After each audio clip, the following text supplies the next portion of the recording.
anywhere to Calcutta or Bombay or China or wherever he go, right? And he stopped, say, in, he maybe stop in South Africa someplace, catch a beer, you know? Cape Verde. When he catch a beer, he go inside the day, he meet, you know, people drinking, having fun, shippers like himself, black shippers. Exactly, the Moors. Yeah, he meet these, and so stories get traded. And he said, them fellas have some gold there, man. Look at that gold, man. They have some strange looking things. Yeah. Where you get that, man? So he must be, with the barbarian self, he must be go wait in the, watch me. He must be wait and go around the back of the building. Some black sailor come take a piss. And grab him neck and, you know, rub him and ask him, where you get that from? So the black sailor can say, we get it over there. Because they don't put any value on it. Right, so he decided. What was the story he gave Queen Isabella and Ferdinand when he went beg them for money and shipped to finance the trip? He said, there's gold over there. Yeah. I could find that and bring you that. So they must be make him sign. Okay, well. Of course. And then the Jewish businessmen around, them have money. Them is bankers. They finance the ship. Yeah, that's the trip. So, all right, well, here we're going on. When you bring 2 bushel of gold, we're going to take, you know, 1.5, and you give Ferdinand a little bit, give Isabella, give, you know. So it's economics. Yeah, it's all about money, economics. How to get rich. At our expense. It's always been we expense, you know. We always paid for their wealth, you know. True. We always paid for their riches. You see? We ancestors do that. My grandfather dead in a landslide digging an oil pit. Sure. Nobody didn't even know. For 3 days. He just dead. They create that. You understand? So it's all we have stories. So you know we story greater than the other. All we have stories are brutality and some kind of psychological, mental trauma. You go see people on their place, living, wearing clothes that they like. Hey, them people are uncivilized, as far as I'm concerned. Put on clothes on them. Yeah, God business. Them get sick. Because the first person dried up, they catch cold, they catch pneumonia, they catch all kind of sickness. Because they're not used to wearing these heavy clothes and these things. And they look like clowns. Well, that's where they bring them from the cold, you know. So when they come down, they bring cold clothes. See. So the very garments you put on the people, you kill them off. Yeah. Your very presence make the people sick. Yeah.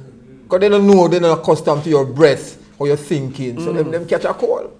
Because there was no common cold before Christopher Columbus come around. Well, they were so interested in conquest and control, and they were so interested in because they was doing that to each other, you know. Of course. But when they start from one point and they beat everybody down to the top here, they're like, ain't nobody up there to beat no more. Yeah. So let's go over here. So when they find some more. Yeah, so they see okay, let's beat them up, you know. Yeah. And then you see, man like Marco Polo and them fellas who was walking around the place, and them was spy. Of course. You know, more like spies. Them people are always dealing in covert operations and all kind of like, well, if they catch you, we don't know nothing about you. No, we don't. You're just a traveler. Yeah. You know what I'm saying? He has an alibi all the way. Yeah. So you go to China, you get noodles. You come back, you call it what do you call it? Pasta. Spaghetti. All right. So you go someplace else. You go to China again. You see gunpowder. You see them making firecrackers. So you say, what? This so interesting. Watch me, man. During the Rome, as we know, was never a country. No. Rome was a city. Of course. So white man never really lived in territorial settings. He always lived inside of these little cities, these little compounds. Without electricity and running water. Well, he didn't have no. Them tell me in probably 1700 France, and they show me that. Well, this is before the coming of the toilet, the flush toilet, and we used to throw, right out the window. Of course. And whoever under there, well, hey, you gotta. And then a bunch of disease broke out. Well, they can't deal with it because they know where it's coming from. But the thing is now, when they fight their way down, kill off all of their own, capture the people, and come down and see we know what they see. Unorganized community. They see organized community, territorial government. Chiefs and rulers and yes, structures. They see economic stability. They see, they see a civilization. Yeah, they see barns and gatherers of food and farmers. And the civilization, they're telling me about Solomon and Queen of Sheba and all these people. And portraying them as white when on one side they show him white, the next side the historical evidence we have to show differently. You see, because the entire empire True.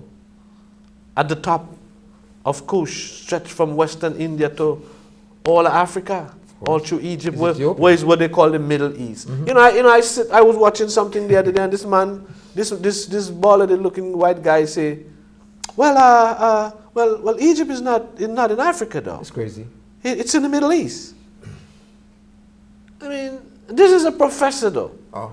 This is some guy who have like, you know, several lines of thing behind him name. And that's what he telling me. Well, you know, It's what crazy. do I know, eh? It's crazy. just like how you one read in the Bible, imagine that Jerusalem is in the sky. It's not a real place. Yeah.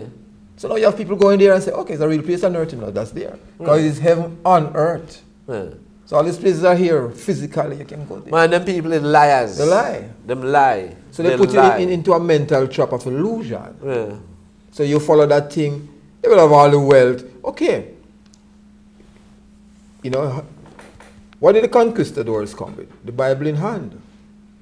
And twist it around and take away your land, but him still give you the Bible.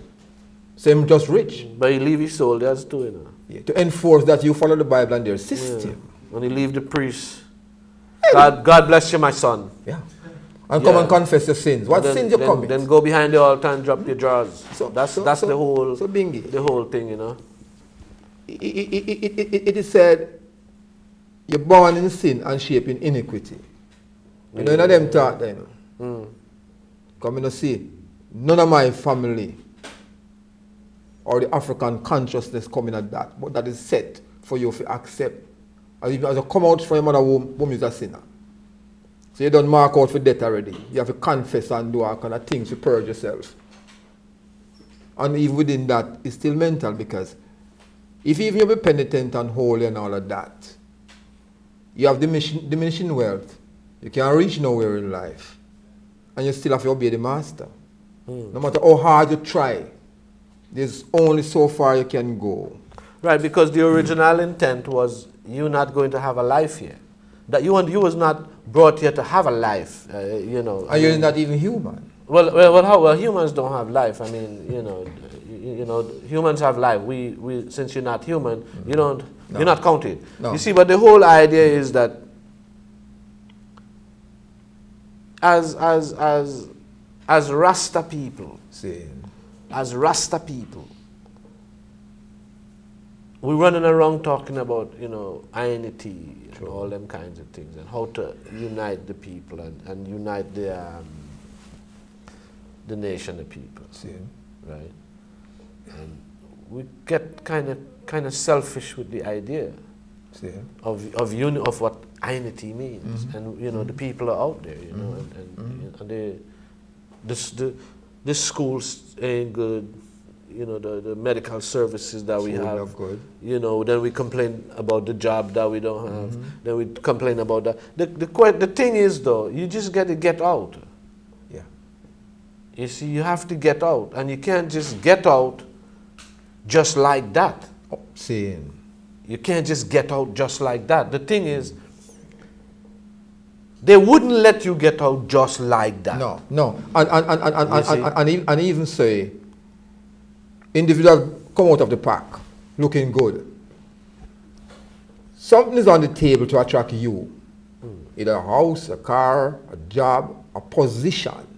That way you say, should I risk and don't accept, or should I go ahead? So you become a traitor to your own people.